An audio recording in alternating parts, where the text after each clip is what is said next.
te exaltar, reconhecer que a tua bondade, a tua fidelidade é razão de ter nos conduzido em paz e em triunfo. Nós te louvamos, Senhor, e declaramos que nessa manhã nossos corações, como terra fértil, precisa e está disposto a receber da tua palavra, que é a tua semente, para caindo no nosso coração como uma terra fértil. Venha, Pai, com o sopro do teu Espírito, a chuva temporânea serôdia, caindo sobre essa semente, venha brotar e produzir uma árvore que venha abrigar a muitos. Nós te louvamos e declaramos, bendito Espírito Santo, que sim, tu tens a primazia e tem liberdade nesse lugar para nos ensinar aos nossos corações. Nós te louvamos desde já, por isso, no nome do Senhor Jesus. Amém. Glória a Deus. Podeis assentar, queridos. Eu gostaria que hoje, em especial, convidar o grupo de louvor, departamento de louvor, para assentar nessa fileira principal aqui, viu, amados? Para que nós tenhamos um pouco mais de foco. Então pode ficar à vontade. Em breve nós estaremos fazendo uma reforma aqui nessa plataforma, por uma questão de maior espaço. Isso possivelmente no mês que vem nós vamos fazer, em que nós vamos estender essa plataforma para que nós tenhamos um espaço maior. Com isso, para os músicos, e com isso, obviamente, o grupo de louvor ele vai precisar de um local que nós vamos reservar aqui para facilitar para a gente o nosso trabalho. Amém, queridos? Glória a Deus. Glória a Deus. Bendito seja o nome do Senhor. Hoje nós temos alguns irmãos que não estão conosco, inclusive o pastor Júnior e Janaílma, que estão divulgando o nosso evento em outras igrejas e convidando para que nós estejamos acrescendo esse número. Amém, amados? Glória a Deus. Amados, nós temos estudado esses dias acerca da perseverança. Quem sabe que perseverança é importante? Quem sabe que disso depende a nossa vida e o nosso sucesso? Porque viver é uma coisa, viver com sucesso, ou seja, tendo sucesso, que eu falo, não é de uma forma como o mundo conhece, não. É ter todas as suas áreas supridas, bem atendidas. Isso aí é o verdadeiro sucesso, é você ser bem sucedido, é o tissalear, que é uma palavra em hebraico que quer dizer continuar, permanecer firme na direção certa e tendo sucesso naquilo que fizer. Então, na verdade, irmão, é viver uma vida de equilíbrio, tendo suas necessidades supridas em todas as áreas de nossas vidas. E para isso, irmãos, não tem como. Nós precisamos em todas as áreas nós perseverarmos. Amém? Esse assunto é extremamente importante, porque não há crente bem sucedido se ele não for treinado na perseverança. Para nos convertermos e andarmos como crentes fiéis, nós precisamos perseverar. Para termos a nossa segurança da nossa salvação, nós precisamos perseverar. Para irmos para o céu, precisamos perseverar. Para viver, então, uma vida em Deus, caminhando com Ele, precisamos perseverar. Não existe, irmãos, inclusive nós estamos tocando nesse ponto, não existe que alguns pregadores têm iludido a igreja, irmãos, e eu quero dizer para você, irmão, nessa manhã, debaixo do temor do Senhor, uma vez salvo, não é salvo para sempre, porque uma vez salvo, o nosso livre-arbítrio ainda continua. Jesus, ele foi durante toda a sua vida, durante a sua caminhada de vida aqui, porque começou numa consagração desde o início até o final, até a hora dele ser pregado na cruz. Ele precisou, irmão, exercer o domínio próprio, ele perseverou deixar a sua própria vontade em sujeição à vontade de Deus. Então ele precisou perseverar. Então a salvação vem justamente para aqueles que perseveram. Não adianta, se porventura não perseverar, não chegarão. E eu poderia passar essa manhã e esse dia todo citando versículos bíblicos que falam sobre esse assunto, mas nosso tempo é escasso. Mas lá em Mateus, no capítulo 24, quando fala sobre o Sermão do Monte, e depois o Senhor reforça, o próprio Senhor Jesus falando sobre esse tema, ele reforça nos demais evangelhos, mas ele fala que diz que aquele que perseverar até o fim, esse será salvo. Na carta também, desculpe-me, na carta não, no livro de Revelação ou no livro de Apocalipse, também nas 7 cartas enviadas às 7 igrejas, todas elas tinham um despertar para a perseverança. porque dizia: aquele que for até o fim, ele será salvo. Aquele que perseverar, aquele que estiver, aquele que for fiel até a morte, receberá a coroa da vida. Aquele que permanecer fiel, ele sim receberá um nome onde está escrito numa pedrinha em que somente ele pode ter ciência desse nome. Aquele que perseverar até o fim e permanecer, ele então não sofrerá o dano da segunda morte. E aí o Senhor sai trazendo sempre uma exortação para a igreja, e diz também no final de cada carta, ele diz: quem tem ouvidos, ouça o que o Espírito diz. Aí não diz a igreja, não, ele diz as igrejas, porque naquela época, embora que cada carta seja dirigida especificamente a uma igreja, das 7 igrejas que estavam na Ásia, mas ele dizia assim: as igrejas eram as igrejas existentes e as igrejas que viriam a partir daquela data. Diga-se: eu estou nessa igreja. Então há uma necessidade de perseverança. Em tudo que nós fazemos na vida, há uma necessidade de perseverança. Há uma perseverança para que a sua criança permaneça no colégio e chegue a ser bem sucedido e cresça como cidadão, produzindo realmente e sendo não algo morto, mas sendo justamente um cidadão produtivo aqui na terra. Há uma perseverança em que, para que ele consiga um trabalho também, se ele começou a trabalhar, é necessário que ele veja e observe bem as regras da empresa, persevere sendo fiel naquelas regras que recebeu, e possa então, amados, continuar e receber os frutos daquele trabalho, e sustentar a sua vida, a sua família, ser bem sucedido. Há uma perseverança se ele for sair da área privada e ir para uma área pública também. Há uma perseverança grande em estudar, batalhar, passar num concurso, se for o caso. É uma área que eu tenho um pouco de experiência, irmãos. Eu estava contando que na minha vida eu fiz só para empregos, para trabalhos na atividade pública, eu fiz 21 concursos. Deus me deu a graça de ser aprovado em 11, irmãos. Glória a Deus por isso. Mas, irmãos, eu posso te dizer, irmãos, a título de incentivo para os mais jovens, irmãos, eu tive que muitas vezes estudar 10 horas por dia, irmão. Não era brincadeira. Eu tive que estudar numa lâmpada, que na época não existia lâmpada incandescente, ou melhor, não existia lâmpada, essas lâmpadas mais sofisticadas, mas era lâmpada incandescente mesmo, que a gente chegava na mercearia, nas bodegas, e dizia assim: olha, me dê uma lâmpada de 60 velas. Você lembra disso, irmãos? Não? Isso, porque a claridade daquela lâmpada era equivalente a 60 velas acesas. Eram lâmpadas incandescentes. E por isso cheguei a usar 6 graus de miopia, minha vista mesmo. Depois de muitos anos é que eu fiz uma cirurgia e fiz correção para isso. Mas por pouca iluminação e tudo, eu estraguei minha vista cedo. Mas eu continuei batalhando para poder hoje ter justamente um trabalho que venha me ajudar também nas atividades ministeriais. Tudo é perseverança, diga assim, é fruto de perseverança. A irmã está indo amanhã para os Estados Unidos, e chegando lá ela vai perseverar, ela vai batalhar, ela vai procurar justamente ser fiel naquilo que chegar às mãos dela, para que ela possa prosperar em tudo na vida. E nós devemos entender, jovens, irmãos, queridos, principalmente, eu estou vendo que tem jovens, adolescentes aqui, irmão, nada vem de graça para você, só o Evangelho. Mas custou um preço muito alto para o Senhor, porque Ele disse: de graça recebeste, de graça dai. Mas Ele pagou um preço alto. O preço nós não pagamos, mas não foi o preço, foi o preço do sangue do Cordeiro. Amém, amados? Então nós devemos perseverar. Não adianta, eu não vou iludir ninguém. Você não vai crescer espiritualmente se você não perseverar. Eu posso orar por você, eu posso deixar você mais careca do que eu já estou, impondo as mãos para que você seja uma bênção. Você não será uma bênção se não ouvir os meus conselhos de pai, justamente de igreja. Eu já sou avô, então eu já tenho condição, irmãos, já tenho condição de pregar algo que eu coloquei em prática, funcionou na minha vida, está funcionando, e eu tenho condição então de ensinar você como filho, como filha. Eu tenho condição de mostrar algo que eu tenho buscado vivenciar. Então nós estamos, irmãos, ministrando acerca desse tema de perseverança, mas disso depende a nossa vida.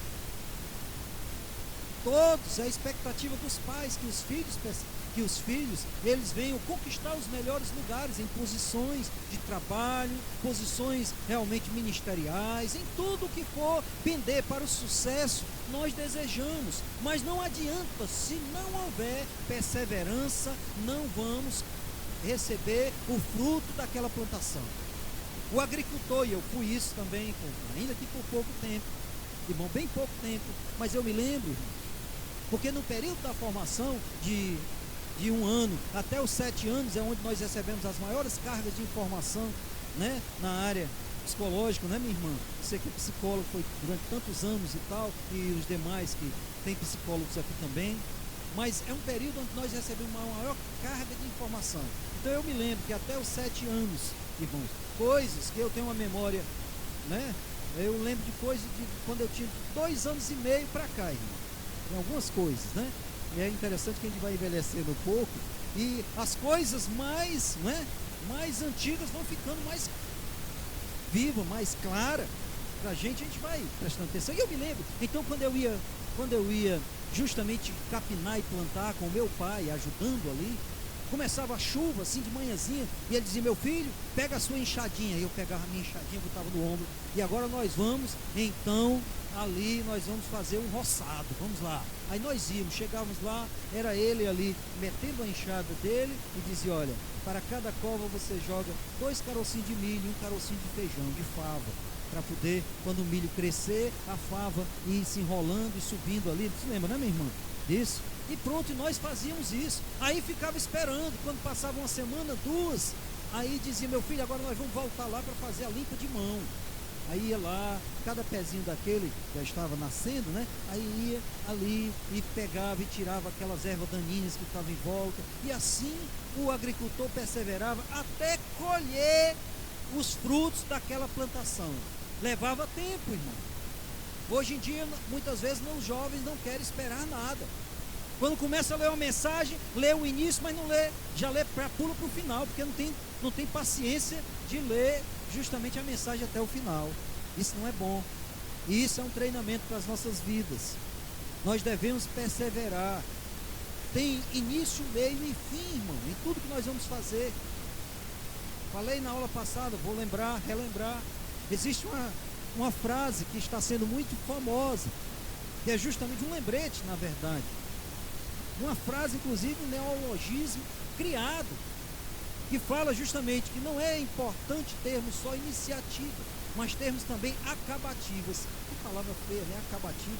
E eu fui ver justamente no dicionário se existia, e existe, e é um neologismo, foi criado recentemente por um homem estudioso que dá palestra, um palestrante no Brasil, que diz que muitos e muitas pessoas hoje têm uma ânsia muito grande para começar as coisas, mas não perseveram, e por não perseverar, não acabam aquilo que começou. Em tudo na vida nós temos que tomar cuidado, irmão. Existe um início, um meio e um fim. Nós temos que seguirmos dessa forma. Então, considerando isso, fazendo essa introdução mesmo longa, mas é importante, eu peço às vezes a irmã Adriana, que às vezes me auxilia, nós oramos e tudo, e o Senhor nos dá algumas direções, porque eu a coloquei nessa função de coordenadora de ensino, para me ajudar nessas atividades das escolas bíblicas. Isso é para a nossa vida, irmão. Então, às vezes, aqui e lá eu pego uns domingos para ministrar, irmãos. Por quê? Porque é uma necessidade do pastor, além de estar ensinando, ele tocar também, já que nós não temos um culto específico de doutrina, certo, irmãos? Nós não temos um dia da semana que diz assim: hoje é o culto de doutrina. Que o pastor, geralmente, nas igrejas mais tradicionais, fazem isso. Para quê? Para ensinar exaustivamente a palavra e mostrar na prática como é que funciona, como é que nós devemos aplicar. Então eu aqui e lá eu pego um tema. E nesse tema que eu estou ensinando, eu estou também, irmãos, pregando para a igreja. Então, irmãos, não é somente ensino, mas é pregação também. Tá certo, querido? E tem esse propósito. Eu quero que você, em Deus, seja um sucesso. Diga assim: em Deus, eu desejo, em tudo, ser um sucesso. Eu quero dizer uma coisa: não fique preocupado com o que vai me agradar. Não. É natural que o filho queira agradar o pai. É natural que você, como homem de Deus, mulher de Deus, queira agradar o seu pastor. Isso é bíblico. Mas você tem uma forma de me agradar. Esqueça de mim como pastor, assim, pode me deixar o canto. Mas siga 100% essa palavra. Se você seguir, buscar e se esforçar para viver à luz dessa palavra, você vai estar me agradando. Meu desejo, meu compromisso é levar você para o céu.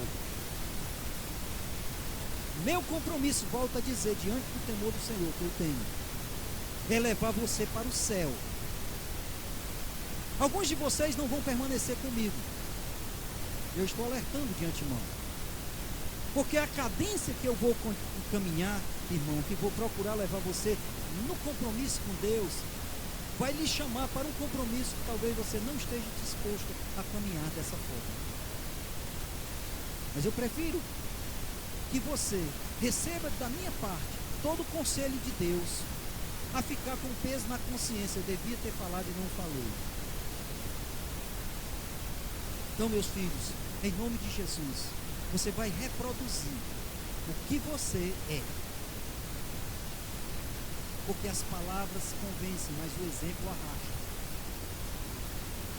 Baseado nisso, nós estamos então, e eu tenho feito isso durante muitos anos, eu tenho buscado estudar sobre o comportamento dos homens de Deus, para colher como ensinamento. E eu vi a perseverança, eu tenho visto a perseverança, tenho ensinado acerca da perseverança dos homens de Deus no decorrer da história bíblica.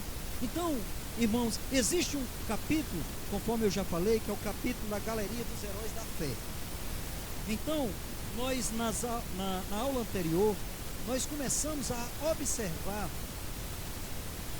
o exemplo desses homens de Deus que nos deixaram, os exemplos desses homens de Deus do passado, que nos deram um exemplo de perseverança. Antes disso, eu gostaria de falar uma frase, não é minha, é de Thomas Alva Edison.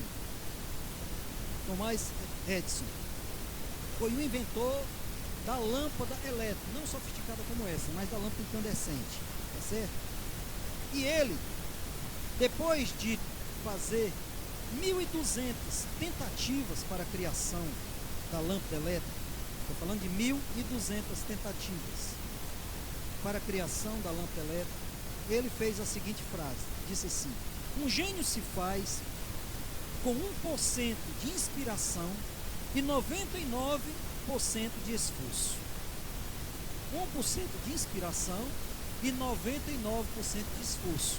Você pode ter ideias maravilhosas, mas se não se esforçar para colocar em prática, não se disciplinar, não adianta, não vai conseguir. E outra coisa, disciplina é necessário para as nossas vidas. Quem vive sem disciplina morre sem ter honra. Quem vive sem disciplina morre sem ter honra. Isso é filosofia de para-choque, mas salvou a minha vida. Há uns 15 anos eu estava revoltado, chateado, e eu estava dirigindo ali na Fernandes Lima, quando eu cheguei de frente ao Palato Novo, que eu estava assim, e levantei a vista na minha frente, estava tudo nebuloso, assim, espiritualmente, mas quando eu levantei a vista, aí me veio essa frase no caminhão, nunca esqueci: quem vive sem disciplina morre sem ter honra. Eu digo: Senhor, me perdoe, me ajuda a ser mais disciplinado nas coisas, inclusive na chamada ministerial, e eu me esforcei para isso. Quero, irmãos, que quando eu estiver partindo para o Senhor, estiver partindo para o Senhor, pessoas que estão à minha volta possam olhar e ver que eu busquei produzir algo para o Senhor e colhi frutos, e vou receber galardão por conta disso. Estou sendo fatídico para os mais jovens, mas é justamente para despertar a sua atenção para esse tema tão importante. Então, na aula passada nós vimos um pouco acerca de Abel, acerca de Enoque, acerca de José, ou Noé, e Abraão. Vimos que todos eles foram homens que perseveraram na fé, e por isso alcançaram as promessas. Hoje nós vamos, por favor, conversar um pouco acerca do caráter de Isaac. Vamos abrir, por favor, Gênesis no capítulo 25.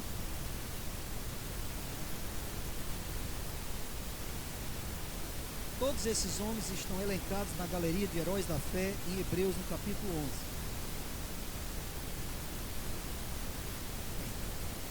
Gênesis capítulo 25, versículo 19, diz assim: são estas gerações de Isaque, filho de Abraão. Abraão gerou a Isaque. Isaque tinha 40 anos quando tomou por mulher a Rebeca, filha de Betuel, arameu de Padã Aram, irmão de Labão, arameu. Isaque orou insistentemente ao Senhor por sua mulher, porque ela era estéril. O Senhor ouviu as suas orações e Rebeca, sua mulher, concebeu. Os filhos lutavam no ventre dela, e ela disse: por que isto está acontecendo comigo? E foi perguntar ao Senhor. O Senhor lhe disse: 2 nações há no teu ventre, e 2 povos se dividirão das tuas entranhas, e um povo será mais forte do que o outro, e o mais velho servirá ao mais moço. Por favor, vamos agora para o versículo 21. Perdoe-me. Vamos agora para o versículo 26. Diz assim: depois saiu o irmão, agarrada a sua mão ao calcanhar de Esaú, por isso lhe chamaram Jacó. Tinha Isaque 60 anos quando Rebeca os deu à luz. Amém, amados? Glória a Deus. Então, queridos, nós observamos no primeiro momento que Rebeca era estéril. Dá a entender que Deus escolhe sempre as formas mais difíceis de abençoar o povo, né? Mas, a exemplo do que aconteceu com Abraão, que esperou 25 anos para receber a promessa, Isaque também orou durante 20 anos com insistência, com perseverança, para que pudesse Rebeca dar luz a gêmeos, Esaú e Jacó. E Jacó foi o pai dos patriarcas. Então, às vezes, quando lemos rapidamente algum versículo, esquecemos de verificar que existe, às vezes, um intervalo entre um versículo e outro, que às vezes são 25, 30, 40, 50 anos. E para nós que estamos vendo aquele exemplo de perseverança, pensamos assim: rapaz, foi muito rápido, né? Porque lemos 2 versículos em seguida e já vemos que concebeu, Rebeca concebeu.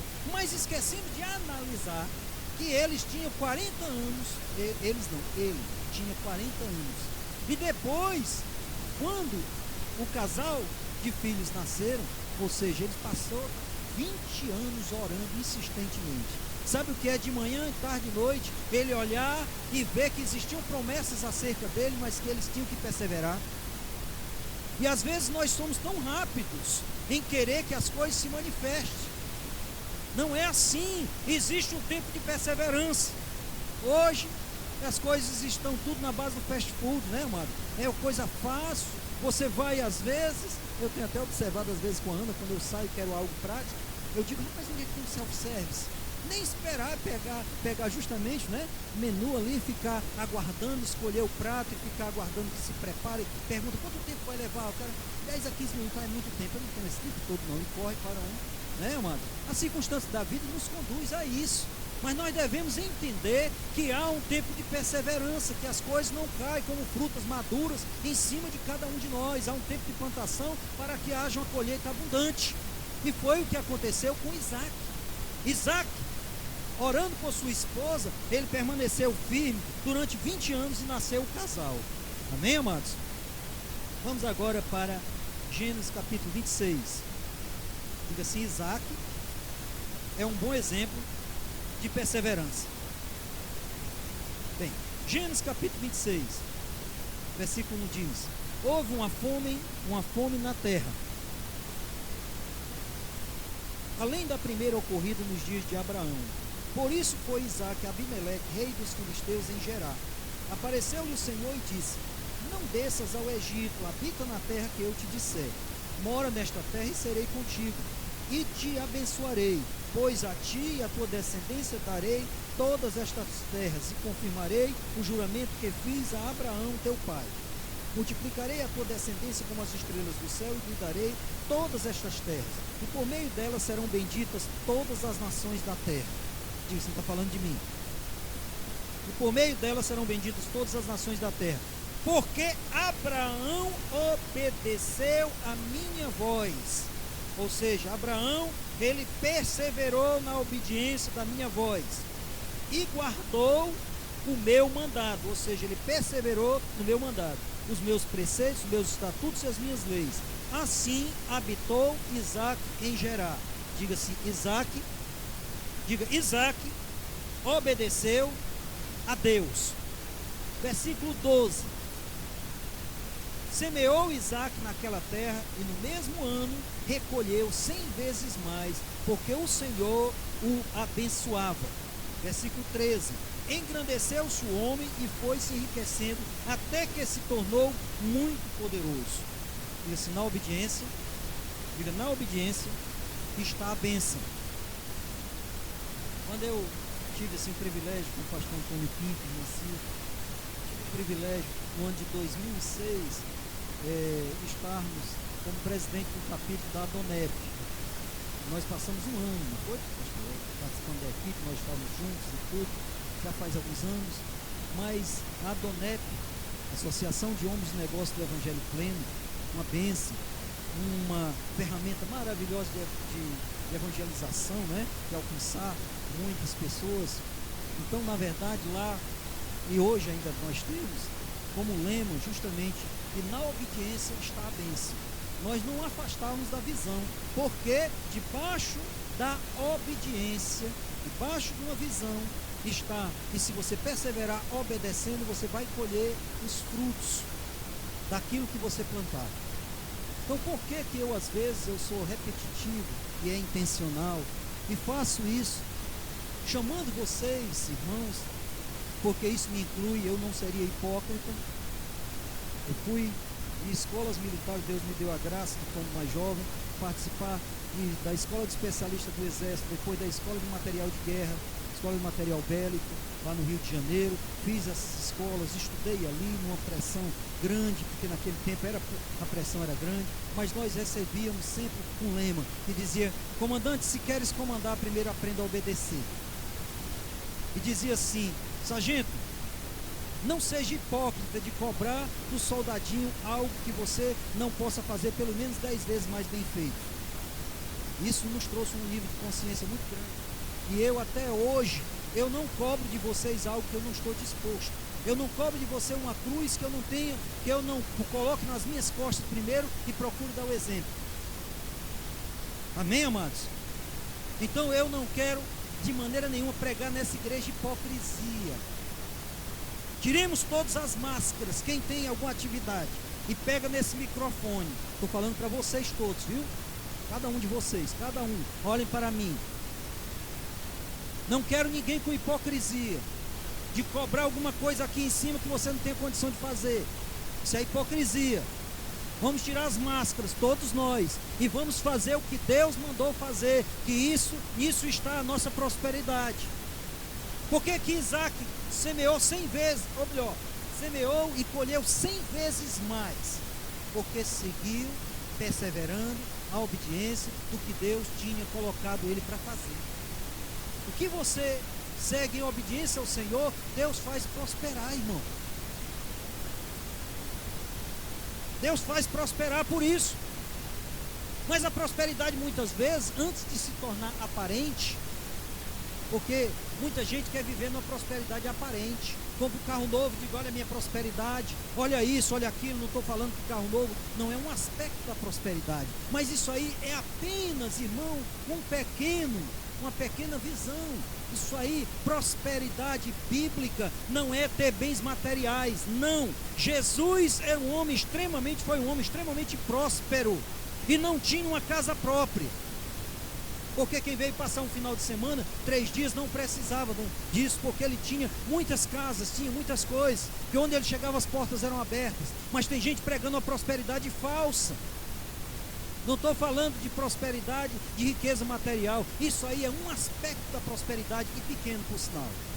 Porque tem muita gente que tem uma bicicleta, mas tem as suas contas pagas, tem uma conta equilibrada, vive em paz na igreja, vive com alegria, não tem cobrador o tempo todo aí em cima dele. Ele tem ali, ganha o pão suado e ali está de uma forma equilibrada, está indo com seus compromissos com Deus e é um homem extremamente próspero. Amém, amados? Diga assim, essa prosperidade que eu quero. Esse aspecto da prosperidade. Hoje me veem com um carro novo, um carro assim, dessa forma, mas não sabe, irmãos. E eu estou falando aqui como exemplo, estou abrindo a minha vida para você. Eu fui um jovem que nunca tive condição de comprar uma bicicleta. Eu vendia ferro velho, irmãos, levando peso e andando 1,5 km, 2 km com um saco de ferro velho que eu pegava por aí, encontrava e chegava lá e vendia aquele ferro velho para poder ganhar dinheiro e pagar 15 minutos, 30 minutos de aluguel de uma bicicleta, para poder, como criança, ficar andando na bicicleta. Nunca pude ter uma bicicleta quando eu era jovem. Eu sei o que é andar, irmãos, apanhar 6 ônibus por dia e andar 10 quilômetros por dia, irmão, e ter um buraco debaixo da sola do sapato não, era uma chinela de couro que eu tinha. E ter uma bata, que fazia uma bata, porque eu era professor, tinha uma bata branca e uma calça jeans desportada, que eu andava 10 quilômetros para dar aula, irmão. Jovem. Para quê, irmão? Para pagar as contas da caderneta, porque meu pai estava desempregado. E eu ia lá e batalhava para conseguir essas coisas. Apanhava 6 ônibus por dia e andava 10 quilômetros por dia, irmãos. Aí é fácil. Depois olhar e dizer, o pastor tem um carro, não sei o que, e etc. Isso é nada, irmão. O dia que Deus falar comigo, acabou-se. Eu não tenho apego com coisas não, irmão. E ninguém deve ter apego com coisas, porque isso aí é pó e cinza.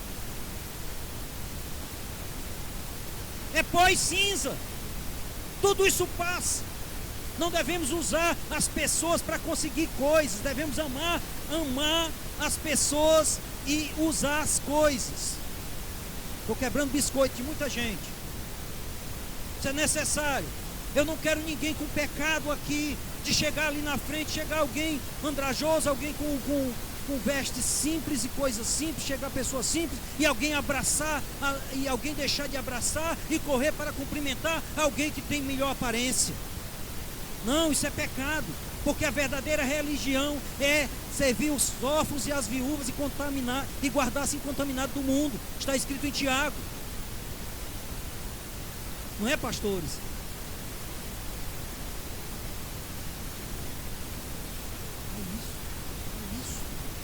É isso.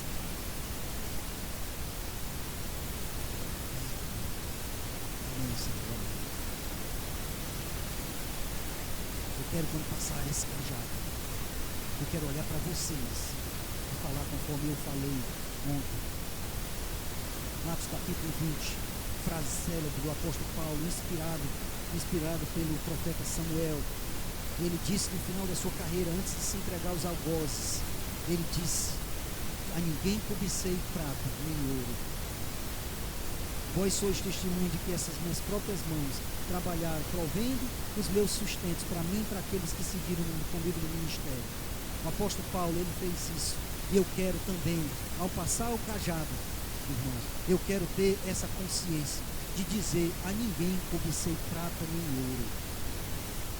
Eu quero que vocês que estão debaixo dessa missão que está sobre a minha vida,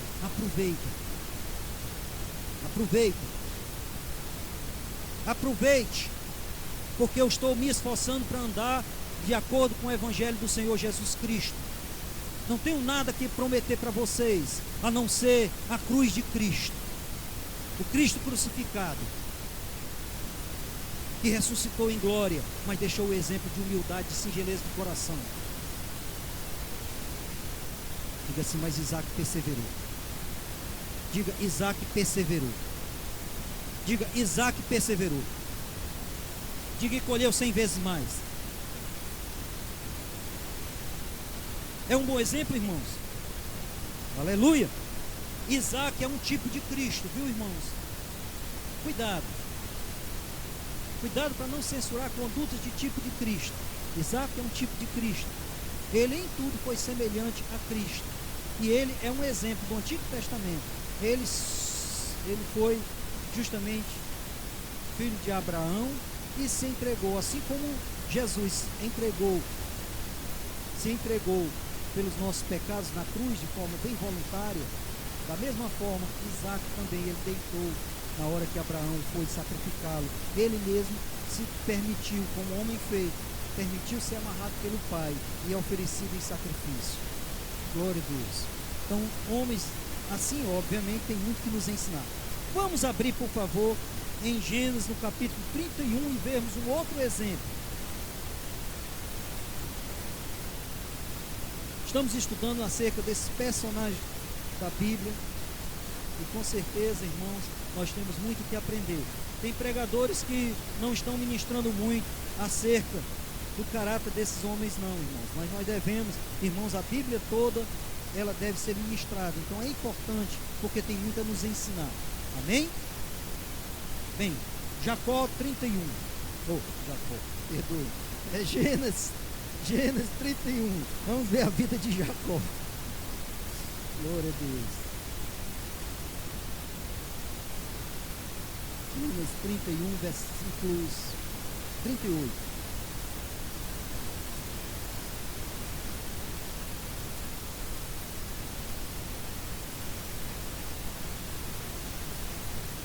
Diz: estes 20 anos eu estive contigo, as tuas ovelhas e as tuas cabras nunca abortaram, e não comi os carneiros do teu rebanho.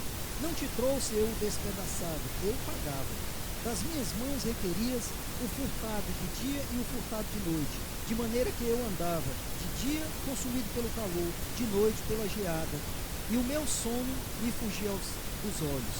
20 anos permaneci na tua casa, 14 anos te servi por tuas duas filhas, e 6 por teu rebanho, e 10 vezes mudaste o meu salário. Se o Deus de meu pai, o Deus de Abraão e o temor de Isaque não fora por mim, certamente hoje me enviarias vazio. Deus atendeu a minha aflição e ao trabalho das minhas mãos, e te repreendeu ontem à noite. Amém, amados? Essa é a história de Jacó. Jacó, depois de ter, eu não tenho condição de tocar a fundo nesse assunto, porque ela é vasto, mas Jacó, depois de ter recebido a primogenitura, como nós sabemos, que houve isso, ele enganou seu pai, Isaque, né? Isaque foi abençoar e abençoar o seu primogênito, que era justamente Esaú, porque os dois sendo gêmeos, Esaú nasceu primeiro.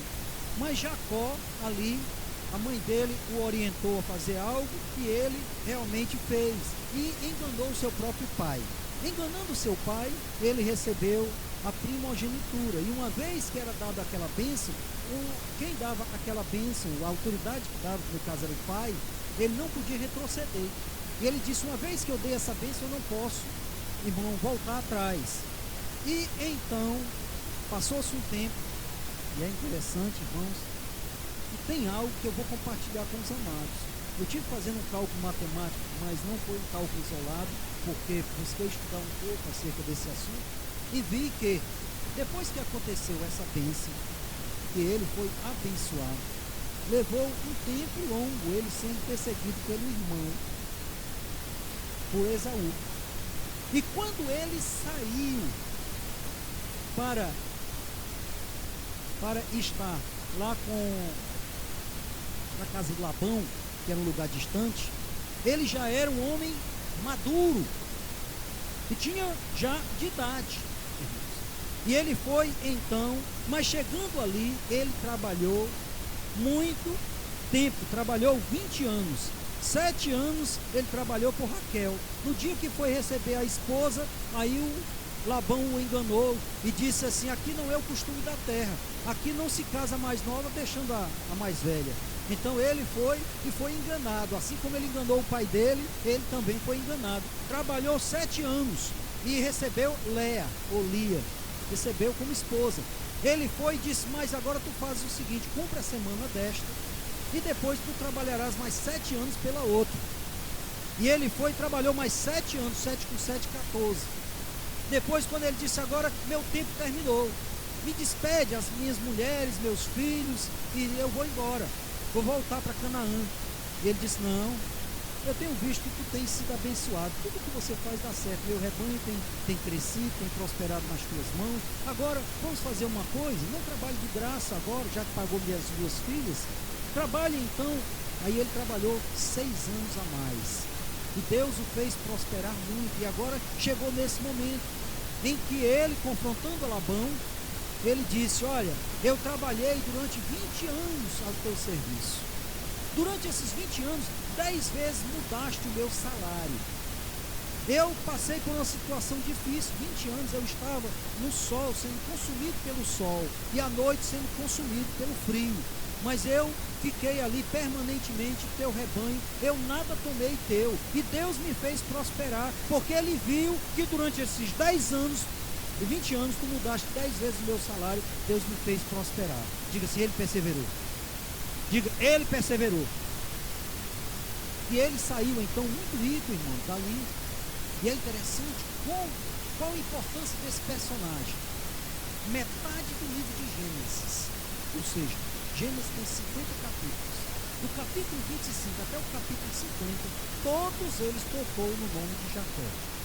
Ou seja, foi justamente falando, 25 capítulos falando sobre um homem que andou em perseverança, Jacó. Amém, amados?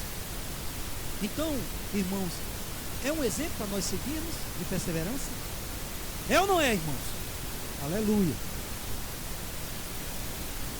Bem, vamos abrir em Gênesis capítulo 32, versículo 24.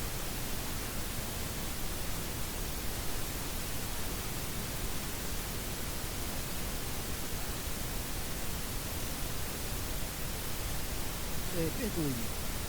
Volte para o capítulo 32, versículo 22, diz assim: Naquela mesma noite Jacó se levantou e tomou suas 2 mulheres, suas 2 servas, seus 11 filhos, e passou o val do Jabó.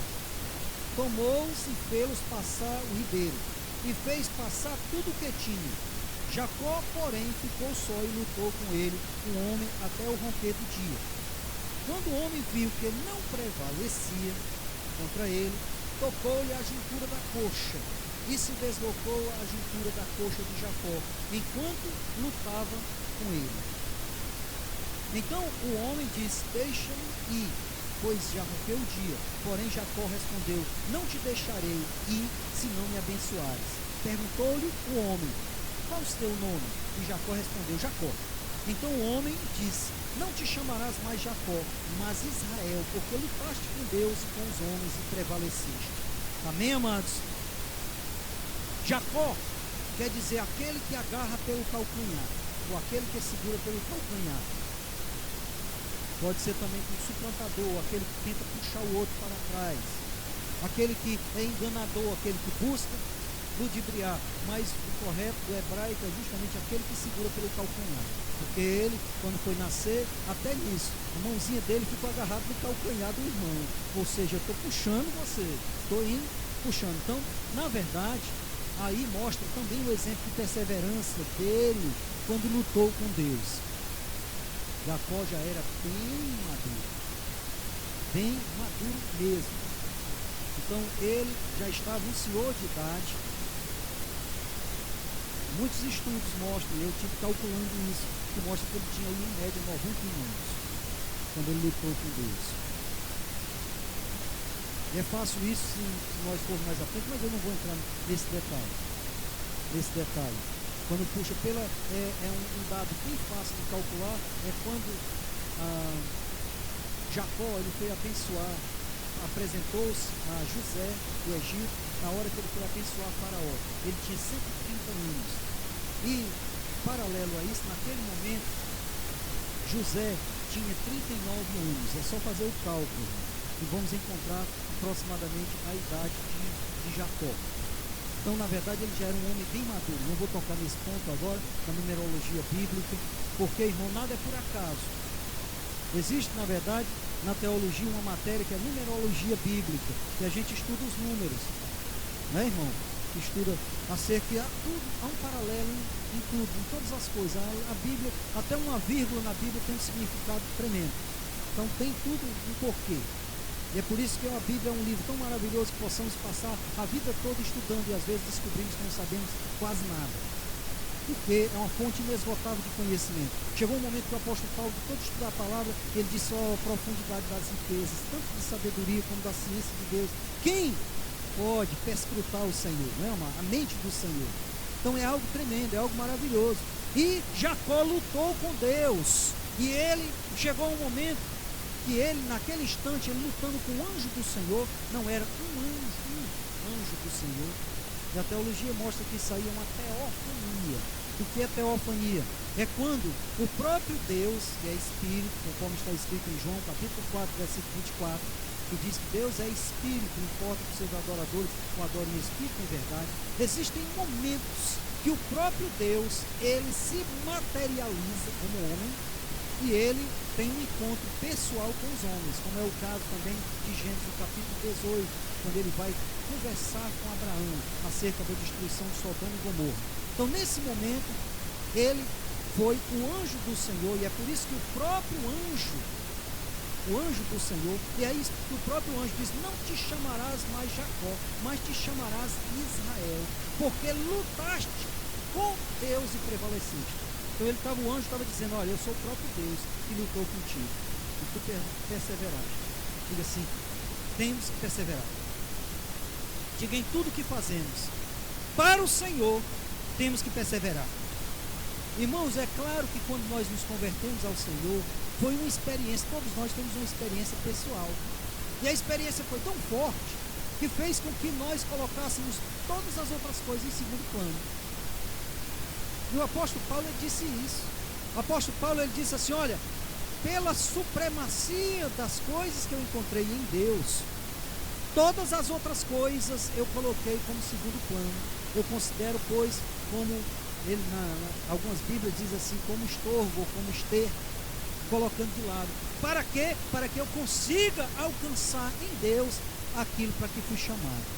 Então, na verdade, nós temos as nossas atividades seculares, e é necessário que nós tenhamos um bom emprego, que nós tenhamos uma boa formação, porque tudo isso é um instrumento, é uma ferramenta que Deus vai usar para alcançar mais pessoas, ampliar o leque de relações. É disso que provém a nossa prosperidade também. É necessário que nós tenhamos condição aqui no mundo de termos realmente condição de nos sustentar e ajudar na obra de Deus. Mas isso aí não pode ser prioritário na sua vida. A prioridade é conhecer ao Senhor e servir ao Senhor com integridade e com perseverança. E logo em seguida vem a prioridade pessoal, os seus projetos, que Deus vai abençoar. Amém, amados? Jovem, diga assim: eu tenho. Jovem que eu digo, por favor, me perdoe. Todos nós somos jovens, tá, amados? A começar pelo pastor Antônio, não é? Que é mais experiente do que nós. Mas se Jacó lutou com o Senhor, em média tendo 91 anos, eu tinha 91 anos aproximadamente, viu? Por favor, depois a gente pode sentar e ver como fazer esse cálculo, viu, amado? Mas ele tinha aproximadamente isso. Quando ele saiu da casa de seu pai, ele tinha aproximadamente 71 anos, quando ele casou justamente com Raquel e com o restante de gerou. A gente olha assim, pensa que foi algo rápido. Não, ele já era um homem maduro. Então, glória a Deus, para os jovens que estão aqui, né? Deus quer que você tenha o melhor emprego, o melhor trabalho. Deus quer que você seja uma ferramenta eficaz nas mãos dele. Mas jovem, você precisa mais e mais servir ao Senhor, buscando o Senhor em primeiro lugar. Um dia um jovem chegou para Jesus e disse: mestre, qual é o grande mandamento? Aí ele citou o que está escrito em Deuteronômio: diz: amarás o Senhor teu Deus de todo o teu coração, de toda a tua força, de toda a tua alma, com todas as tuas forças. Então, na verdade, o grande mandamento é esse. Primeiro começa amando o Senhor, e depois, irmãos, justamente quando você coloca Deus em prioridade na sua vida e crê que Ele vai abrir portas para você, em seguida você vai se tornar um obreiro mais operoso no reino de Deus e nas suas atividades seculares. Deus abre os seus olhos, mostra. Irmãos, quem fez as provas? Eu estou falando agora de uma área um pouco conhecida, que é a área de concurso, uma área que eu já tive uma certa experiência, como eu falei. Mas quem fez o homem que vai elaborar as provas? O Senhor. Agora é necessário que você estude, jovem, viu? Não fique só esperando pelo Senhor, não, porque diz que ele, o que foi que fez Jacó? Ele passou 20 anos fazendo o quê? Trabalhando de dia e de noite. Então, irmãos, mostra que você tem que se esforçar para ser produtivo. Mas você fazendo isso, aí sim você pega um concurso, por exemplo, pega o edital, coloca diante de si, irmãos, e diz assim: eu vou levar esse edital à exaustão. Quando naquele tempo não existia computadores assim acessíveis para mim, eu pegava, irmão, e eu tirava uma xerox, né? Que nem a xerox, é uma cópia, mas eu ia e tirava. Aí eu pegava um edital no concurso, eu ia desde o primeiro até o final. Quando chegava no final, qual é a técnica para passar em concurso? Chegava no final, eu jogava, deixava ali do lado, pegava o outro branquinho e começava tudo a estudar até a exaustão. A exaustão. Ia para lá. Quando eu terminava o edital no concurso, pelo menos 3 ou 4 vezes, irmãos, aí Deus começou a abençoar. Não foi de imediato, não. Levei anos fazendo isso. E aí Deus começou a abençoar. Chegavam as questões, eu sabia até do lado da Constituição, onde era que estava escrito, na parte superior, ali o parágrafo, tanto marcar e tal, a gente já decorou. Massificou aqueles conhecimentos, mas foi perseverança, diga-se perseverança. Nada se consegue. Não é, pastor?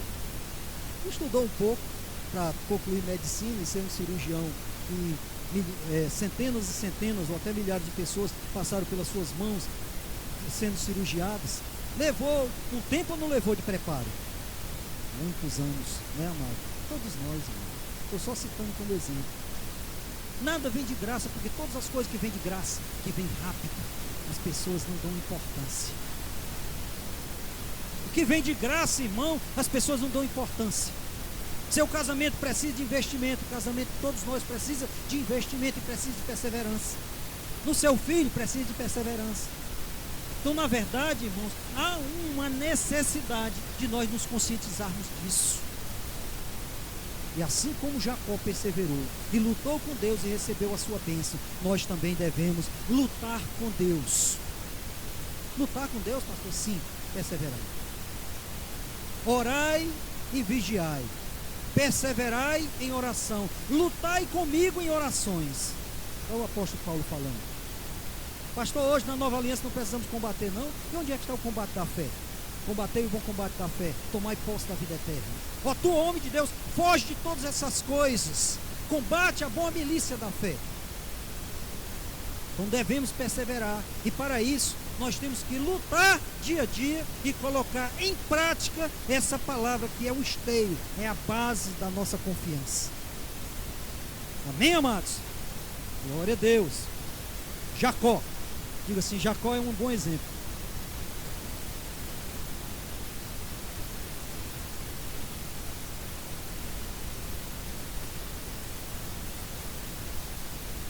Irmãos, Adriano, eu acho que em breve eu vou pedir para nós estendermos, na verdade nós vamos estender esse estudo como série Heróis da Fé, para nós podermos estudarmos mais a fundo a personalidade de cada um desses nomes de Deus, né? Existe, na verdade, um livro de Orlando Boyer, B-O-Y-E-R, chamado Heróis da Fé. Eu aconselho a cada um dos amados a ler esse livro na internet, que coisa linda, no YouTube. Se você botar depois Heróis da Fé, eu aconselho a você ouvir, é maravilhoso. Existem 20 ministrações em sequência, só com a biografia desses homens de Deus, Heróis da Fé. Faz gosto você assistir. Eu, todo ano, pelo menos, geralmente eu faço isso, eu ouço novamente. Quando eu estou querendo enfraquecer na caminhada assim, cristã, e pensando, medindo algumas coisas, eu assisto e vejo, irmão, personalidades maravilhosas que serviram ao Senhor nos últimos 3 séculos e o que Deus fez através da vida deles. Amém, amado? Glória a Deus. Bem.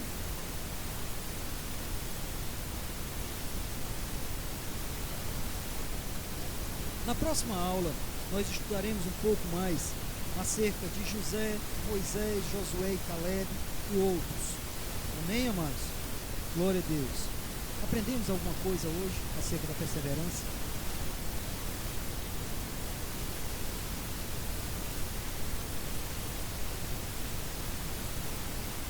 As pedras fundamentais da Bíblia Sagrada são fincadas, irmãos, justamente nos primeiros livros. são as colunas. Nós que começamos, ninguém começa, eu compartilhei já uma vez com vocês, vou apenas lembrar, quando eu comecei a fazer direito, já faz uns dias, viu? Você que terminou, está estudando ainda, né? Direito, pronto. Então eu já sou um pouco mais antigo. Porque quando eu comecei foi em julho de 83. Você ainda era criança? Estou brincando com você, que eu sei que nem era nascido. Em junho de 83. Mas eu fiquei impaciente naquela época, viu, irmão? Eu fiquei impaciente porque eu queria logo era estudar era direito penal, direito civil. E eu fiquei, rapaz, quando começava a estudar a introdução ao estudo do direito, eu digo, Jesus, quando é que eu chego lá em direito penal, eu chego em direito civil? Aí foi passando o tempo, foi passando, foi colocando fundamento, não é, amado? Leva um tempo. Ninguém consegue, irmão, de uma hora para outra, ter justamente uma estabilidade, uma segurança, se não colocar fundamento. Uma casa foi edificada sobre a rocha. Então, isso serve também como princípio. Irmãos, quem quer aprender com profundidade a palavra, estuda com compromisso o Antigo Testamento. Mas foca o seu interesse maior no Novo Testamento, porque nele está a nossa aliança. Agora, ninguém consegue ser profundo no Novo se não tiver um conhecimento do Antigo. Por quê, irmão? Porque é um fundamento. Constrói a base para em seguida edificar. Todos esses homens, eles são mencionados na galeria dos heróis da fé, irmão, justamente em Hebreus, no capítulo 11, e nos demais livros. Chega lá na frente, em Tiago, irmão do Senhor, ele vai dizer, viste a perseverança de Jó, como ele perseverou e viste o fim a que ele chegou. Então é maravilhoso isso. E Jó foi contemporâneo de Abraão, mesma época, quase foi pouco pós-diluviano, não quase antes-diluviano, mas não vem. Eu quero só dizer uma coisa, irmãos, vamos continuar perseverando. Diga assim, eu vou perseverar. Diga, vou perseverar.